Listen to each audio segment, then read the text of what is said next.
So here we have the Hyundai i20 on an 18 plate. I'm going to start off by showing you around the outside of the car, and then we'll hop in and run through some controls on the inside. But from the outside you can see it's a 5-door car. Let's start off inside the boot and then work our way around the rest of it from there. So as we approach the boot, you'll see we've got plenty of boot space along with that 60/40 split folding rear seat. Okay, so we're just going to work our way back round to the front of the car and then we'll hop in and run through some controls on the inside. But now that we've done a full circle of it, you can see it's in excellent condition the whole way round. Just briefly before we climb in, I think it's well worth seeing the interior from this exterior point of view. There's plenty to run through on the dashboard, so let's hop in and we'll do that right now. Okay, now that we're inside the car, we're going to start with the dials. On the left-hand side, we have the rev counter, and on the right-hand side, the speedometer. In the middle, you can see the total miles for the car, which are 14,361. The information displayed above that can be changed using buttons on the steering wheel. There's various different bits of trip computer information available to you.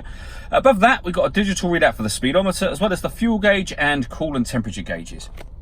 If we back out to the steering wheel, this button will adjust the trip computer or reset it. We then have stereo controls, the ability to answer and end phone calls, and then voice activation for the phone as well. So you can hit that button, ask it to dial anyone in your contacts list, then it will do that for you without you having to take your phone from your bag or pocket.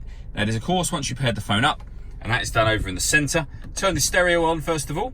If you hit the phone button and then use the numbers to follow the instructions on screen, we're going to cancel, and it's as simple as that.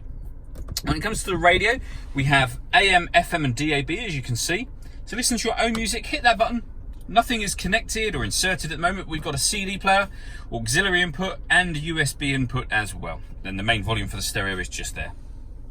Beneath that, we have the air conditioning, so fan speed, temperature, direction of the air. Air conditioning is on at the moment, so off, back on again. You can recirculate the air that's in the car. You can turn on the heated rear screen from there. Underneath here we have the auxiliary and USB inputs, as well as a 12-volt charging socket. We then have a 5-speed manual gearbox. All that leaves me to say is thank you for taking the time to watch this video. If you'd like to come and see the car in person and have a test drive, please feel free to call any of our MJA sites. We'd love to hear from you soon.